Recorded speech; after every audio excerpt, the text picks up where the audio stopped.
Good evening and welcome to the Writer's Block. I'm your host, John Ronan, and as you know now, because tonight we are kicking off our 28th year, I interview writers about their craft, what they're working on, what they've accomplished in the past, what they're planning for the future. The net we've cast is a little bit wider than that. We have had on musicians, sculptors, actors, all kinds of artists. So if you have an idea for a guest who might be a good fit for the Writer's Block, a writer or other brand of artist, we'd be glad to get your suggestions. Please watch for our address at the end of the show. I'd also like to remind you that the Writer's Block and all the other original programming that comes out of Cape Ann TV for and about Cape Ann and available to the world through our website is a result of cable access television. It's a wonderful cultural asset, and you don't get it if you subscribe to Dish. So don't pay attention to those ads. You stick with cable. Tonight, I'm happy to say we do have writers, plural, and we're beginning the show, the season, with the winners of the Poetry Without Paper contest run by the Lyceum at Sawyer Library last spring. I'm going to read through all of the winners to make sure that everyone gets a nod. A couple of them can't be here. And then we're going to begin by talking to the middle school winners. First place in high school was Gemma Johnson Shuker for her poem, "The Deeper the Shipwreck, the More Precious the Treasure." Gemma was a senior last year when she won. She is now in college and couldn't be here. Good for her. Not so good for the show. Hi, Gemma. Good luck out there. Second place, Mariah Murphy Thornley for her poem, "Resting Wide Awake." She was a senior last year as well. She can't be here. She's away. So we'll just acknowledge you and give you a wave. I hope you're doing well, Mariah. The middle school winners were Willow Brosnahan for her poem, "Time and Quiet." Second place, Mila Berry for "Memories." Third place, Seth Grover for "Cosmic Progress." The honorable mentions were Gabriella Amaral for "Spring," Megan Gove for "Confrontation with Darth Vader," Charles King, "The Impossible Store," and George King, "Titty Nopes from the Lost Days." Elementary school winners were, first, Wilhelmina Rolf-Thamert for "A Girl." Second place, Niava Friday for "The Journey," Migration. And third place, Willow Berry for her poem, "The Beach." Honorable mentions were Miles Budenhagen for "Kylie, My Deceased Dog," Seamus Swift for "Ideas," and Jude Friday for "Jules." Now we're going to turn to the guests we do have here today. The middle school winners, Willow Brosnahan, first place, and representing Mila Berry, her sister, Willow Berry. Mila could not be here, but Willow's going to be Mila for this round and then come back as herself because she herself is a winner for the elementary section. And then the third place winner, Seth Grover. Hello. Hello. Hi. Again. Tell me about your poem, would you, Willow, and where you got the idea? Well, this poem is about my childhood memories and stuff, so that is just something that I write about and draw inspiration from regularly. From way back? Way back. Way back, okay. Would you read your poem, "Time and Quiet," for us, please? Time and quiet. Blue-painted clayware holds it. Cinnamon sugar my mother mixed, belonging to burned toast and mushy summer butter. It is in the white cabinet, next to prescription bottles and cloves of garlic, their long leaves braided. The fever in July. My mother made toast for my writhing stomach, like her mother made. Cinnamon sugar toast, wet towels, and ginger ale. I would read picture books. I would leave summer butter fingerprints on the pages of Patricia Polacco, Dr. Seuss. To find now. Grease stains a keepsake. crumbs and dust and sugar and spice clinging in the spines. In the clay container it clumps and separates, as it sits forgotten, for stretches of time, next to prescription bottles and cloves of garlic, with long leaves braided. It is rediscovered, on days too hot for pancakes. When the milk is curdled, it is rediscovered, and breakfast tastes like the softer parts of sick days. In the hotel dining room, you spread dense packaged butter on both sides of your bread. I thought of the butter battle book as you told me that you put cinnamon sugar on your toast at home. And then I wished only for time and quiet to tell you the bedtime story that ends with books marked with sweet honey, the sticky reminder much like my summer butter blotches. I wish only for time and quiet, to show you the childhood in the lacquered blue and the bit of me on both sides of your toast. I haven't changed since then, since sick days, picture books. To know me is to know me as I always have been, filled with these narratives and tasting of cinnamon sugar. Very, very nice. Thank you. I love the repetitions, the quiet. Thank you. And I've got a terrible desire for cinnamon toast right now. I haven't had cinnamon toast in a long time. And I think I mentioned before, I love the idea of buttering both sides of the toast. Did you have a teacher who was important to you in either forming your writing or any other subject that was influential? I think the first year that I really started writing poetry was in 4th grade with Miss Fleming. Miss Fleming. Yes. Now, we have a live audience here of family members, and I want to give Miss Fleming a hand. Will you join me? Teachers are important.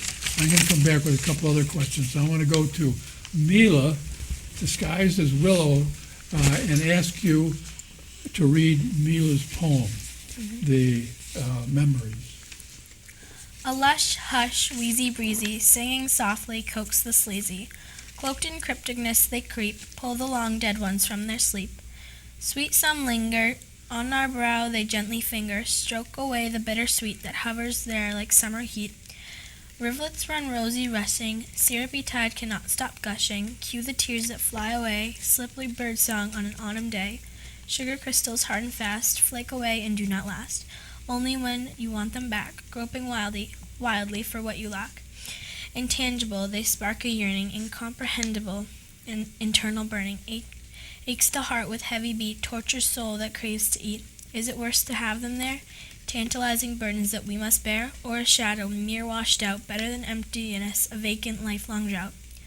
All of us have inky stains, that pool in darkness, what remains? Personified, these midnight sins, but how much without, how much from within? These will feast if they can stay, hunt by night, fester by day. Most, however, nearly all, will scar, tease, or appall. They simply will be a part of you. And, of course, at heart, sweet satisfaction of a better time, suck them like hard candy, you'll taste hope, soothing, sublime. Happiness flitting on dove's wings, pure light then gone, and the blue sky. Very nice. Thank you. Now, I know you're disguised as Willow, disguised as Mila. Do you know any teachers that Mila had last year that were an influence on her? I do know that she did love Miss Flaherty and Miss Shanks. Those were her 4th and 5th grade teachers. Definitely Miss Shanks too. Miss Flaherty and Miss Shanks? Okay, let's hear it from Miss Flaherty and Miss Shanks. But thank you. Thank you to them.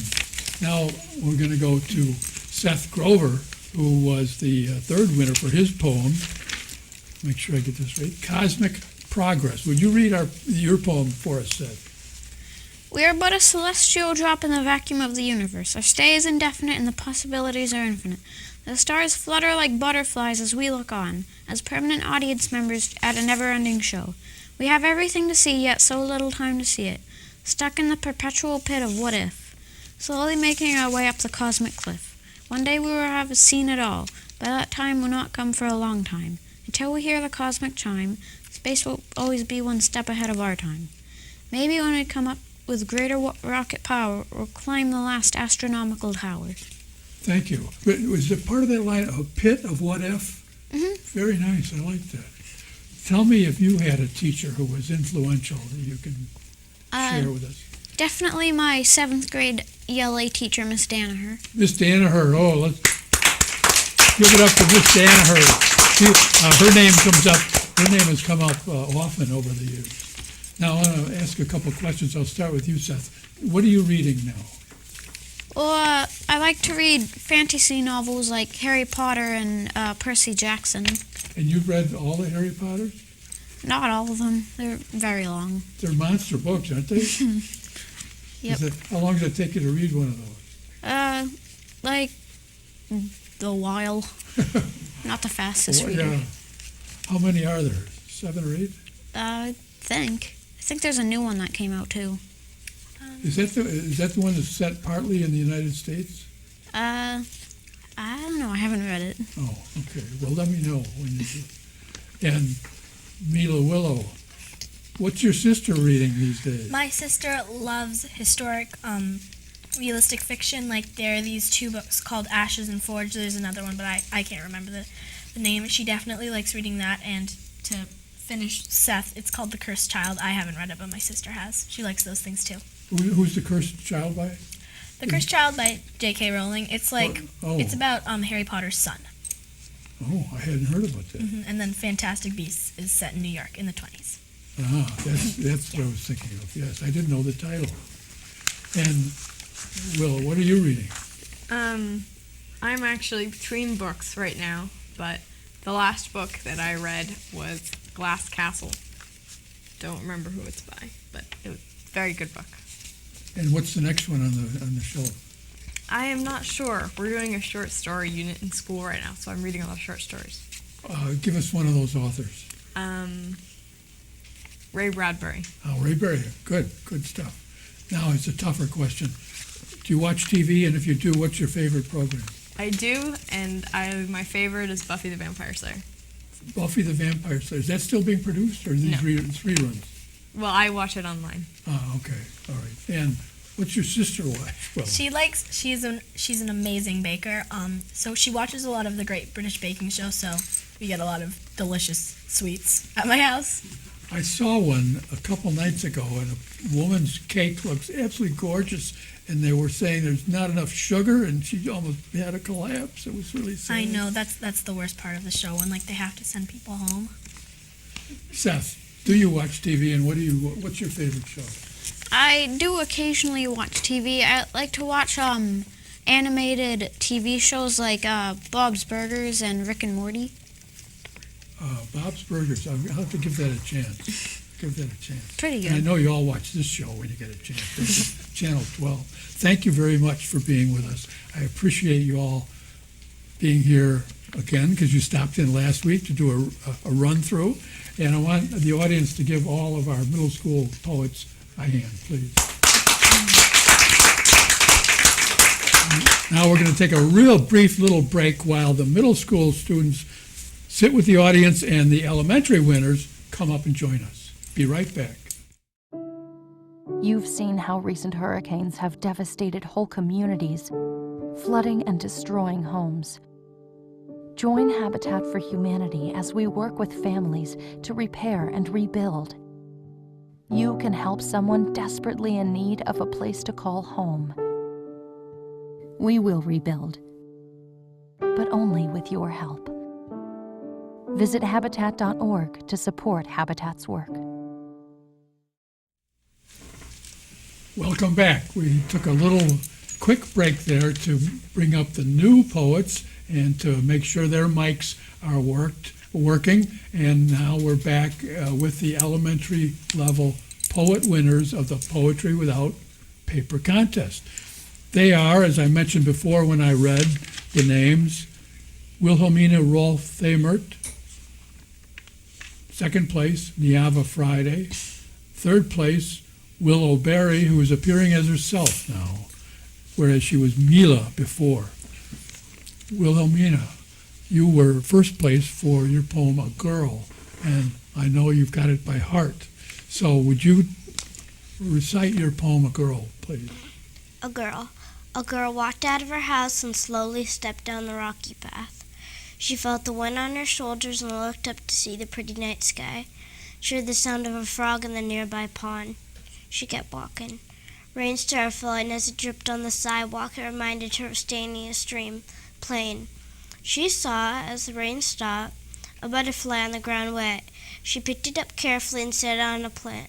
It took a while, but it flew away, and she flew with it into the clouds and away.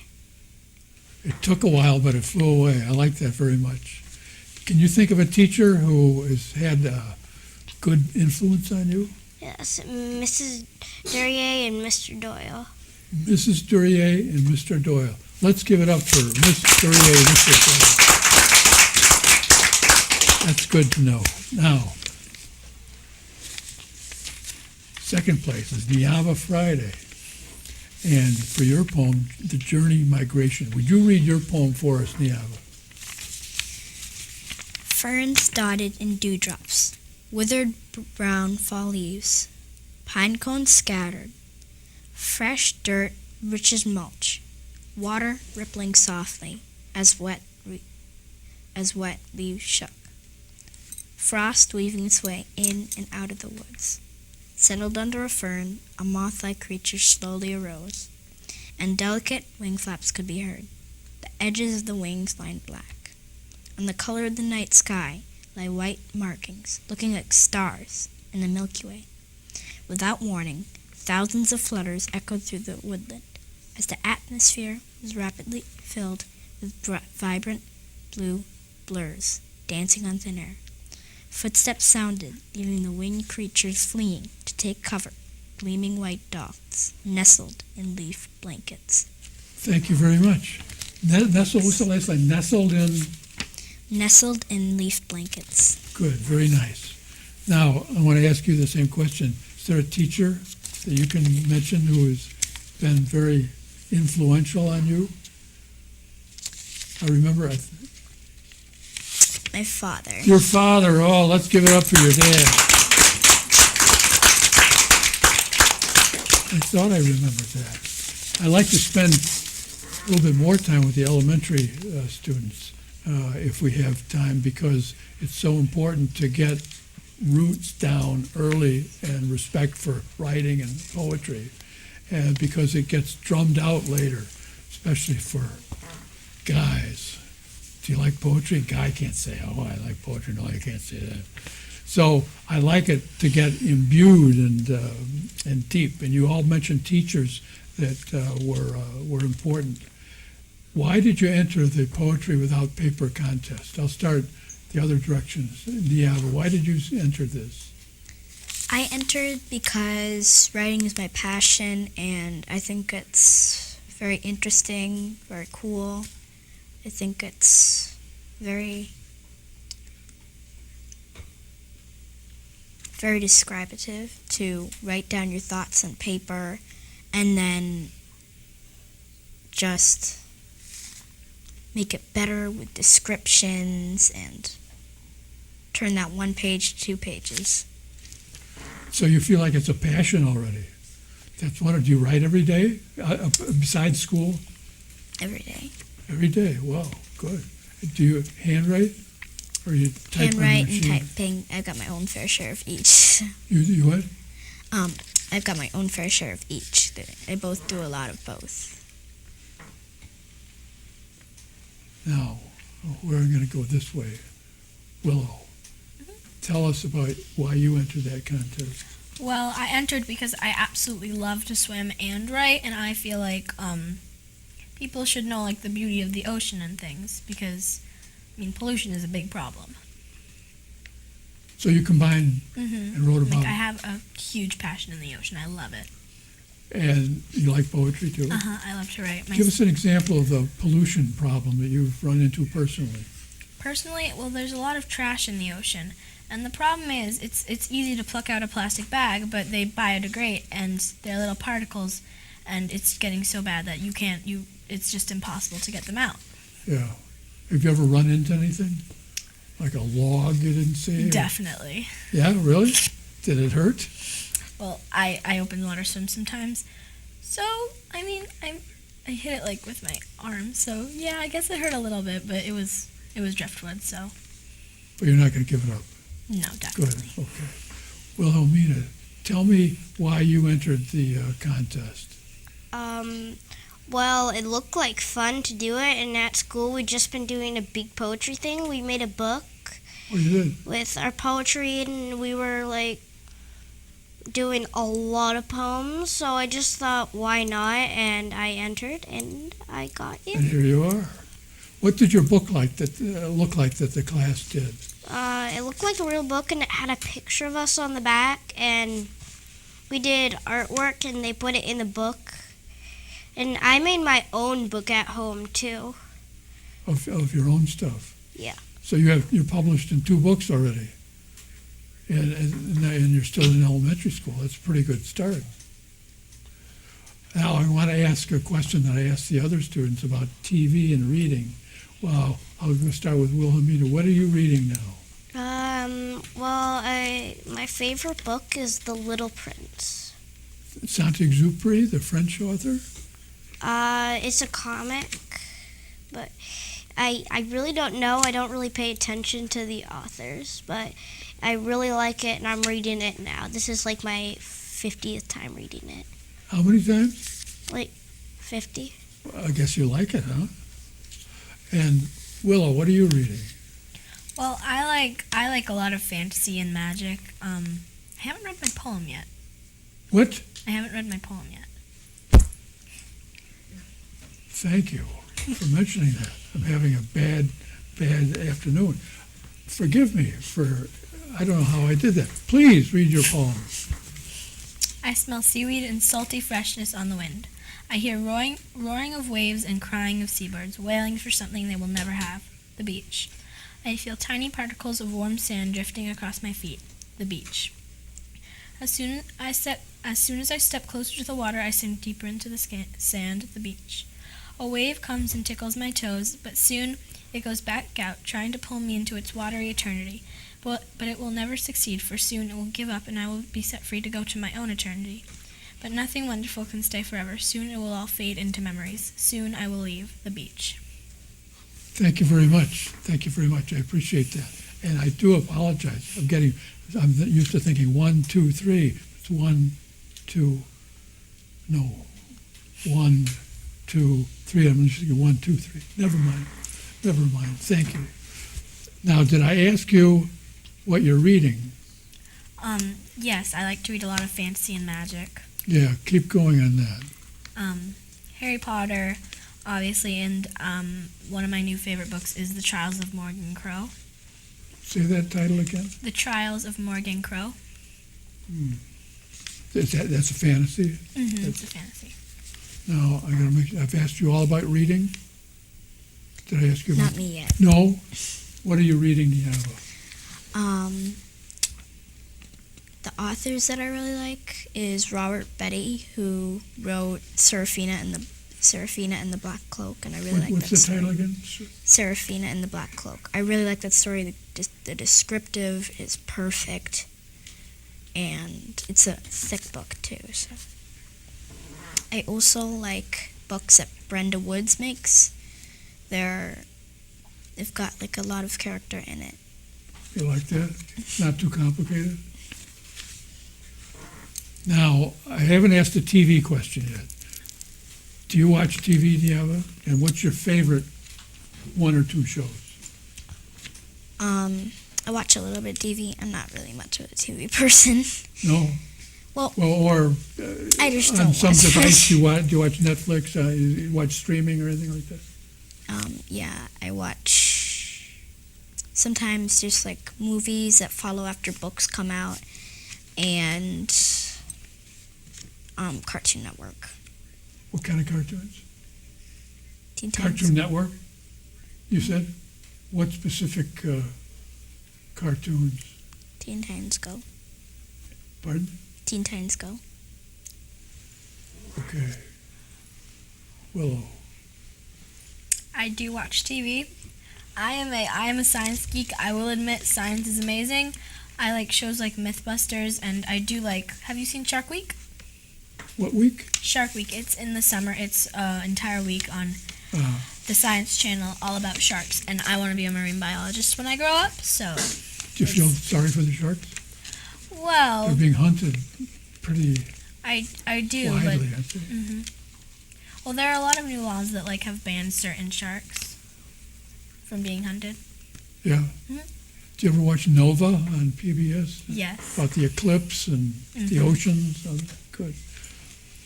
Wilhelmina, do you watch TV? Yes. I like watching movies. I don't really watch just like shows on TV. I do like Two Broke Girls. Do you? Yeah, but otherwise, like, I like really scary movies. I see like Fast and Furious, Alien, and I'm watching. The Alien series? I have only seen 4 of them. Charlie's Angels and a lot more, but those are just like the ones I watch. So you've seen the Alien series, which are all the Sigourney Weaver movies? Yeah, Do those scare you? a little bit. I mean, that's a good monster. That is one scary monster. Good. I think that's a good sample. I'm glad to hear you're all reading. There's nothing wrong with TV as long as it's sort of kept in the background, except for The Writer's Block. very good. Except for the Raiders, but the Raiders. Thank you very much. We're almost out of time, so I'm going to ask you to just stay there for a couple minutes while I close down the show. I want to thank you for being with us on the Writer's Block tonight. This is the funnest show of the year because the students are winners of a poetry contest. They're passionate, and that's a word a couple of the students use, about writing, and that's really good to hear from students in school and dedicated to writing poetry or any other kind of writing. So if you've learned something about these creative students here, then the Writer's Block has done its job. I hope to see you again next week when we have another guest on the Writer's Block. Thanks again for being with us. Good night.